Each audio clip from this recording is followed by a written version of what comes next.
है इकोकार्डियोग्राफी। अभी इकोकार्डियोग्राफी जो रहता है उसके अंदर अलग अलग इन्वेस्टिगेशन आती है, जैसे ट्रांसथोरेसिक इकोकार्डियोग्राफी।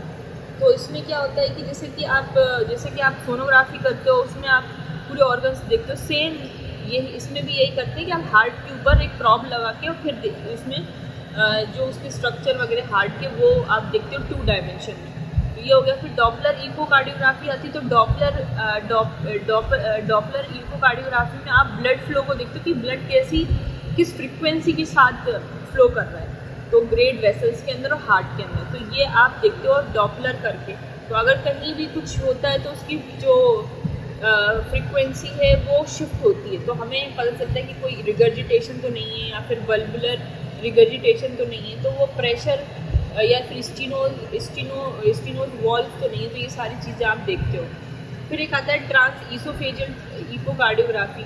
तो इसमें भी ईसोफेगस जो है उसमें से आप क्या करते हैं कि ट्रांस ईसोफेजियल जो इकोकार्डियोग्राफी है, तो आप एंडोस्कोप पास करते हो, जैसे अल्ट्रासाउंड प्रॉब उसके अंदर होता है, तो वो आप ईसोफेगस में करके और फिर upper stomach under light sedation and position, तो उसमें आप देखते हो कि लेफ्ट एट्रियम का क्या क्या वो है, मतलब उसके बिल्कुल जस्ट पोजीशन ऐसे लाते हैं जो कि लेफ्ट एट्रियम आपको दिखे।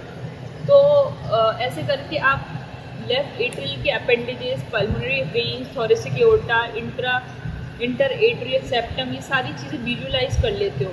तो ये सब चीज़ें स्पेशली उन पेशेंट के लिए जहाँ के अपन को समझ में नहीं आ रहा, ओवरवेट है पेशेंट, तो उनको ऐसी फिर इन्वेस्टिगेशन करवा के देखना पड़ता है। तो इससे आप ये क्या डायग्नोस कर सकते हो, आप बहुत सारी चीज़ें डायग्नोस कर सकते हो, जैसे इन्फेक्टिव एंडोकार्डाइटिस आप कर सकते हो, कोई थ्रोम्बस तो नहीं है, तो ये सारी चीज़ें आप कर सकते हो। दूसरा होता है स्ट्रेस इकोकार्डियोग्राफी। इसमें एक और दिया है कि कोई बंडल ब्रांच ब्लॉक है, तो उसमें आप क्या करते हो कि आप पेशेंट को जो भी पेशेंट है वो अगर आप सस्पेक्ट कर रहे हो कोई कोरोनरी आर्टरी डिसीज़ के पेशेंट को, तो जो कि अनस्टेबल हो जाता है एक्सरसाइज करने के बाद, तो उसके लिए ये टेस्ट होता है। तो आप क्या करते हो कि इसमें आप उसको एक डोज देते हो, हाई डोज देते हो डोब्यूटामाइन का, और फिर उसको ताकि उसकी जो आपके जो मसल्स है, मायोकार्डियल जो मसल है उसके अंदर स्ट्रेस पैदा हो, फिर वो जो प्रेजेंट करे। तो उसके लिए फिर आप देखोगे कि जो ये इन्वेस्टिगेशन करते हो तो उससे आपको पता चलता है कि इसमें जो है कोई ब्लॉक वगैरह तो नहीं। तो ये चीज़ होती है।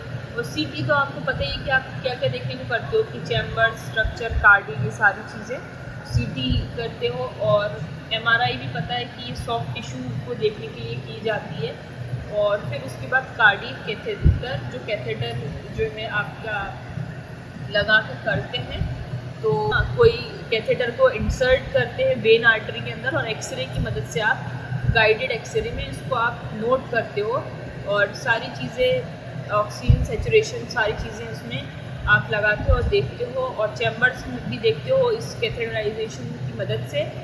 तो ये सारी चीज़ें आप ब्लड वेसल्स जो है मेनली और चैम्बर्स अगर है तो वो देखते हैं आप।